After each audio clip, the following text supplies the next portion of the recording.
إن الحمد لله نحمده ونستعينه ونستغفره ونعوذ بالله تعالى من شرور أنفسنا ومن سيئات أعمالنا. من يهده الله فلا مضل له ومن يضلل فلا هادي له، وأشهد أن لا إله إلا الله وحده لا شريك له، وأشهد أن محمدا عبده ورسوله وصفيه من خلقه وخليله، أدى الأمانة وبلغ الرسالة ونصح للأمة فكشف الله به الغمة، وجاهد في الله حق جهاده حتى أتاه اليقين. فاللهم اجزه عنا خير ما جزيت نبيا عن أمته ورسولا عن دعوته ورسالته، وصل اللهم وسلم وزد وبارك عليه وعلى آله وأصحابه وأحبابه وعلى كل من اهتدى بهديه واستنى بسنته واقتفى أثره إلى يوم القيامة. ثم أما بعد، فإن أصدق الحديث كلام الله، وخير الهدي هدي سيدنا محمد صلى الله عليه وسلم، وإن شر الأمور محدثاتها، وكل محدثة بدعة، وكل بدعة ضلالة، وكل ضلالة في النار. وما قل وكفى خير ممن كثر وألهى، وما توعدون لآت وما أنتم بمعجزين.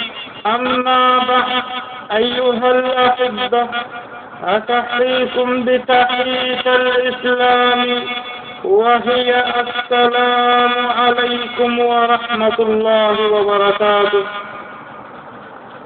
حياكم الله جميعا أيها الأحبة، وطبتم وطاب ممشاكم، وتبوأتم من الجنة منزلا.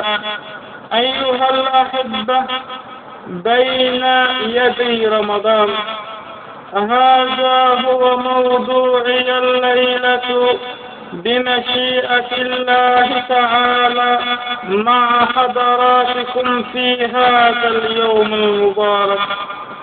وإني أريد أن أركز على بعض الأحكام، ولكن بعد أن أحرك الهمم وبعد أن أحرك العزائم بالاستعداد الذي يليق بموسم الطاعة لهذا الشهر الكريم، شهر رمضان.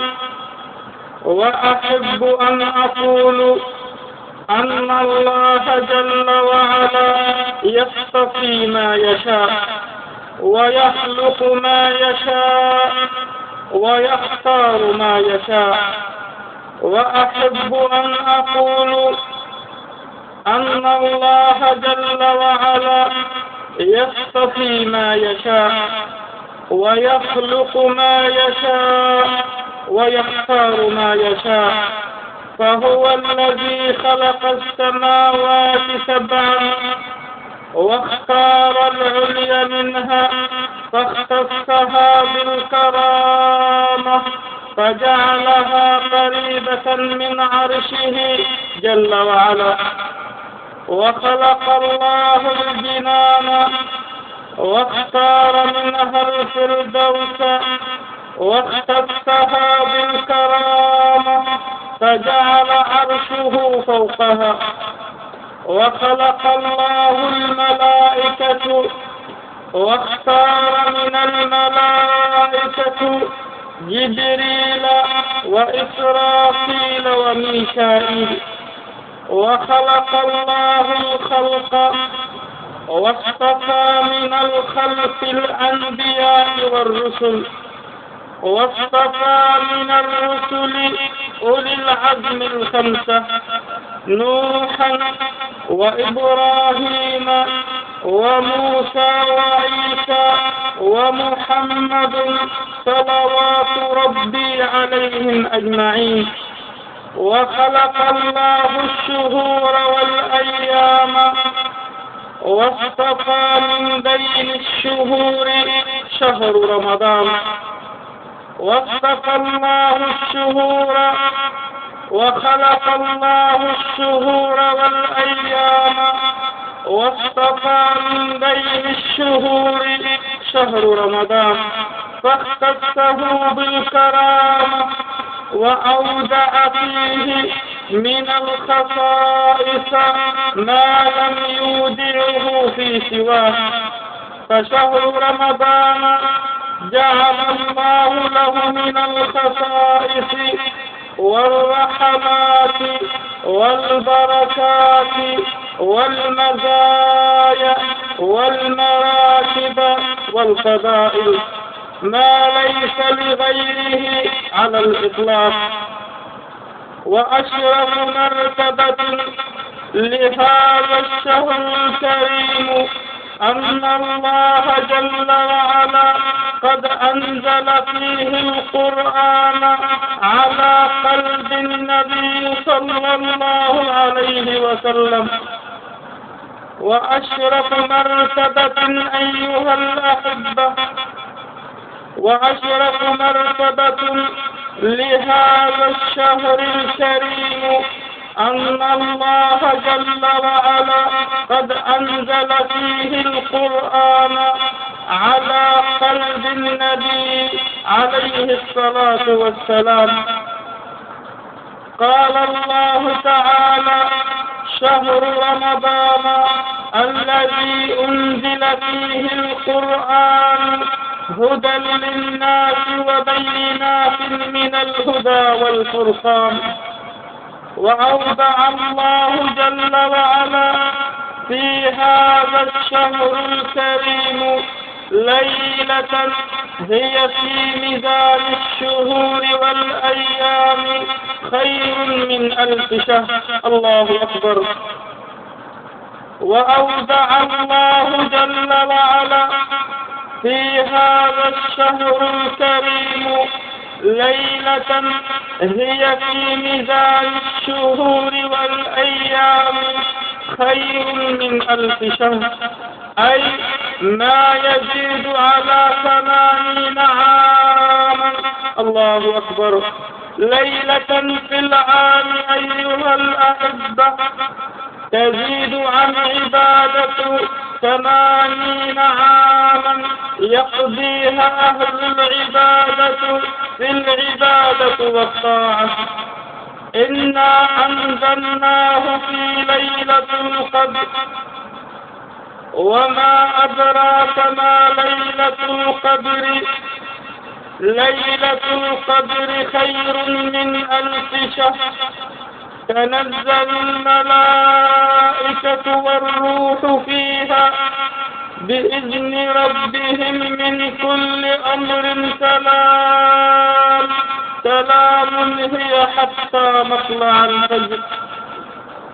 وشهر رمضان شهر الصيام الذي قال فيه النبي صلى الله عليه وسلم كما في الصحيحين من حديث أبي سعيد الخدري: من صام يوما في سبيل الله باعد الله بذلك اليوم وجهه عن النار 70 خريفا.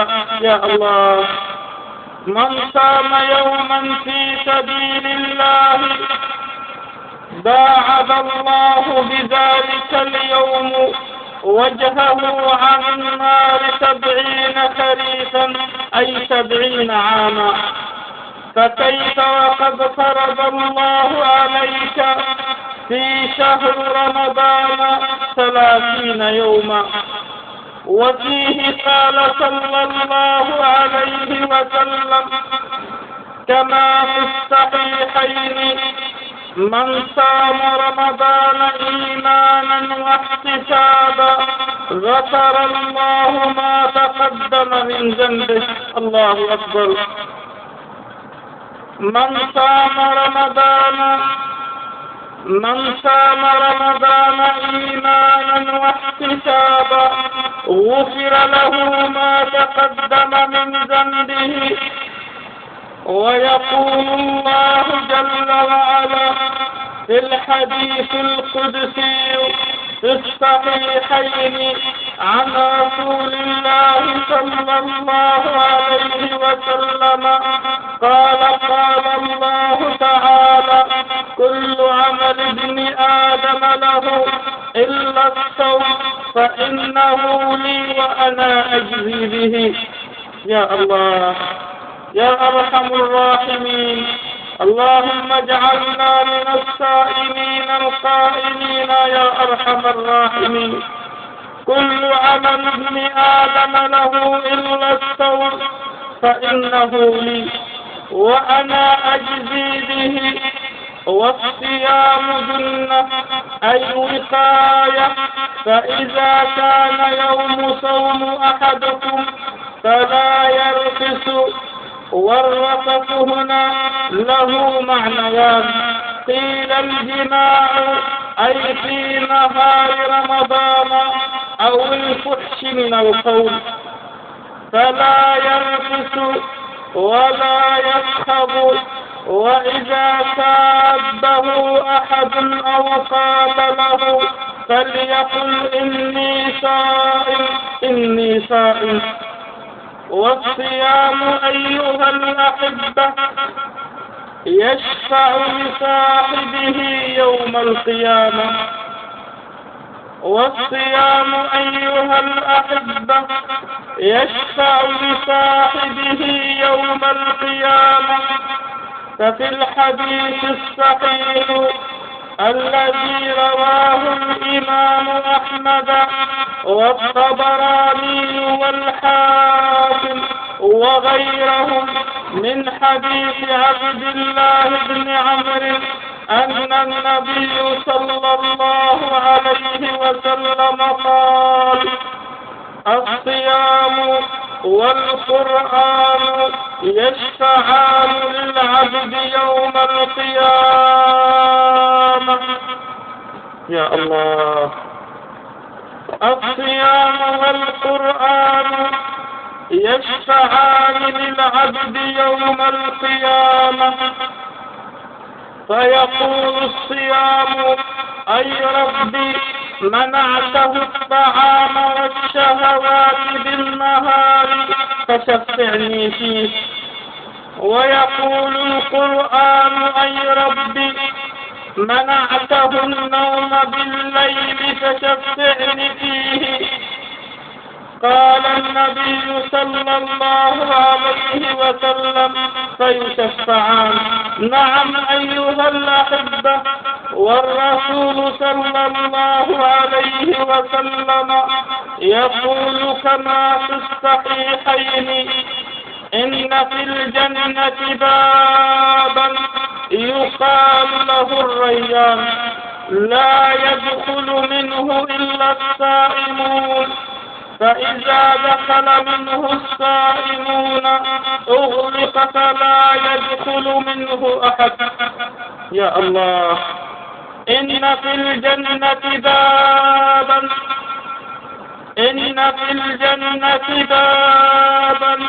يقال له الريان لا يدخل منه إلا الصائمون، فإذا دخل منه الصائمون أغلق فلا يدخل منه أحد. جعل الله في الجنة بابا خاصا للصائمين. جعل الله في الجنة بابا خاصا للصائمين. وفي الصحيحين من حديث أبي هريرة رضي الله عنه أن النبي صلى الله عليه وسلم قال: من أنفق زوجين من شيء من الأشياء في سبيل الله يدعى من أبواب: يا عبد الله هذا خير، يا عبد الله هذا خير. فإن كان من أهل الصلاة دعي من باب الصلاة، وإن كان من أهل الصيام دعي من باب الصيام. من كان من أهل الصيام دعي من باب الصيام وباب الريان، وإن كان من أهل الصدقة دعي من باب الصدقة، وإن كان من أهل الجهاد دعي من باب الجهاد. فقال الصديق رضي الله عنه وأرضاه: يا رسول الله، ما على أحد يدعى من هذه الأبواب كلها بالضرورة. يا رسول الله، ما على أحد يدعى من هذه الأبواب كلها بالضرورة، فهل يدعى أحد من هذه الأبواب كلها؟ فقال: نعم، وأرجو أن تكون منهم يا أبا بكر. وفي صحيح مسلم من حديث أبي هريرة رضي الله عنه أنه صلى الله عليه وسلم سأل الصحابة يوما: من أصبح اليوم منكم صائما؟ فقال أبو بكر: أنا يا رسول الله. قال: ومن أطعم اليوم مسكينا؟ قال أبو بكر: أنا يا رسول الله. قال: من تبع اليوم منكم جنازة؟ قال أبو بكر: أنا يا رسول الله. قال: من عاد منكم اليوم مريضا؟ قال أبو بكر: أنا يا رسول الله. قال المصطفى: ما اجتمعنا في امرئ إلا ودخل الجنة. الله أكبر. قال النبي صلى الله عليه وسلم: من أصبح اليوم منكم صائما؟ قال أبو بكر: أنا يا رسول الله. قال: ومن أطعم اليوم مسكينا؟ قال أبو بكر: أنا يا رسول الله. قال: ومن تبع اليوم منكم جنازة؟ قال أبو بكر: أنا يا رسول الله. قال: ومن عاد منكم اليوم مريضا؟ قال أبو بكر: أنا يا رسول الله. فقال المصطفى: ما اجتمعنا في امرئ إلا ودخل الجنة. لذا إني أرى من أعظم صور الرحمة من الله للأمة أن فرض علينا صيام شهر رمضان. لذا أيها الأحبة، إني أرى من أعظم صور الرحمة من الله للأمة أن فرض علينا صيام شهر رمضان، إذ لو كان صيام رمضان نافلة لصامه البعض وتركه البعض الآخر. إذ لو كان صيام رمضان نافلة لصامه البعض وتركه البعض الآخر مع القدرة على الصوم، لكن شاء الله تعالى أن يجعله فريضة على كل مسلم بالغ عاقل يستطيع ولا عز عنده، ليقلب الله الأمة في رحماته وبركاته، ذلك فضل الله يؤتيه ما يشاء والله ذو الفضل العظيم. لذا كان الحبيب صلى الله عليه وسلم يحتفي حفاوة خاصة برمضان. لذا أيها الأحبة كان النبي صلى الله عليه وسلم يحتفي حفاوة خاصة برمضان. نعم أيها الأحبة، إذا أقبل رمضان يقف الحبيب مذكرا للصحابة قائلا، والحديث رواه الإمام أحمد والبيهقي والحاكم وغيرهم بسند صحيح من حديث أبي هريرة رضي الله عنه: كان إذا أقبل شهر رمضان يقول صلى الله عليه وسلم: أتاكم شهر رمضان شهر مبارك. يا الله. كان إذا أقبل شهر رمضان يقول صلى الله عليه وسلم: آتاكم شهر رمضان شهر مبارك. فوالله لو لم يقل النبي إلا هاتين الكلمتين لكفى.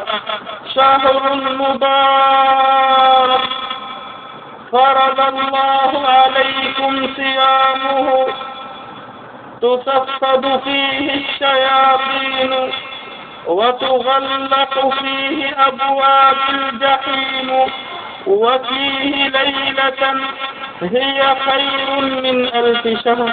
من حرم خيرها فقد حرم، فمن حرم خيرها فقد حرم، فمن حرم خيرها فقد حرم.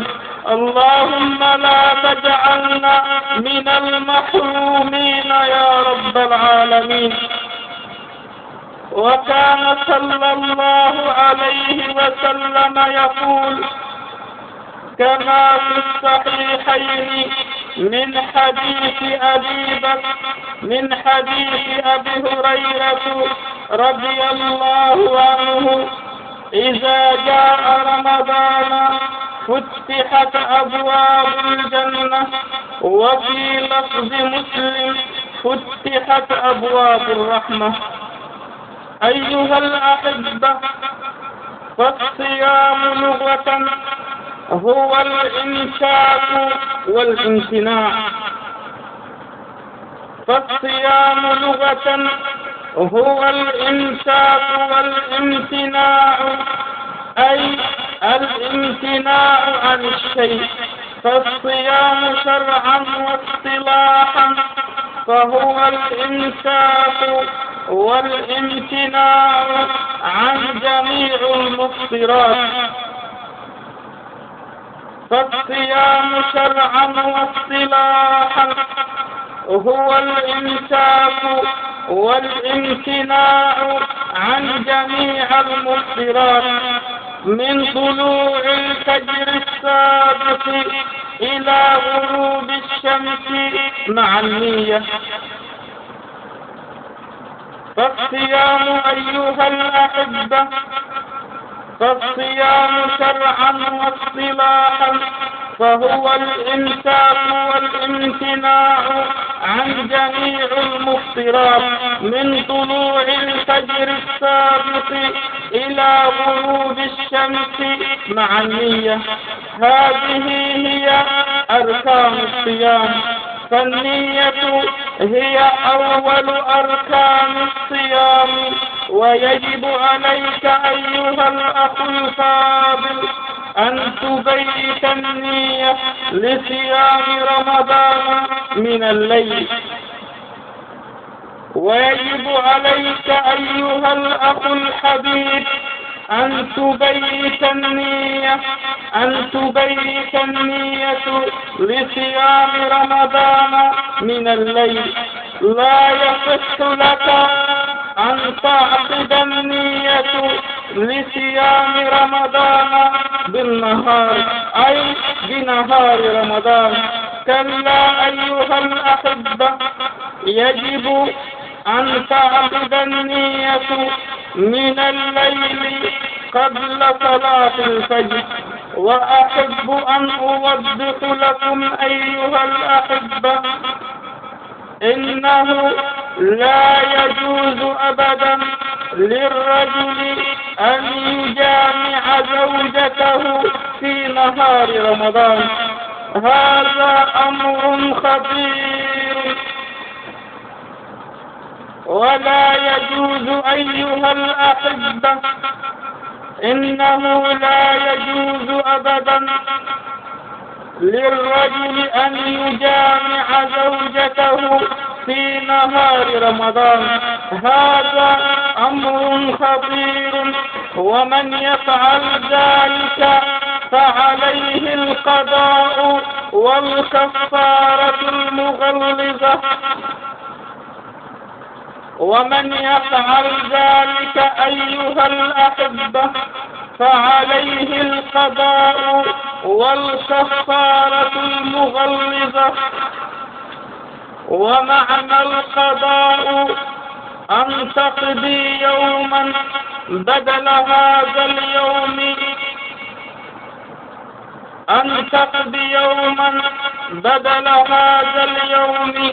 أو مكان هذا اليوم. وما معنى الكفارة المغلظة؟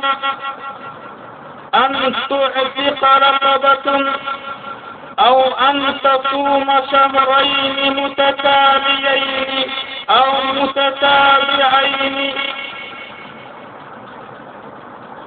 فمعنى القضاء أيها الأحبة أن تقضي يوما بدل هذا اليوم. ومعنى الكفارة المغلظة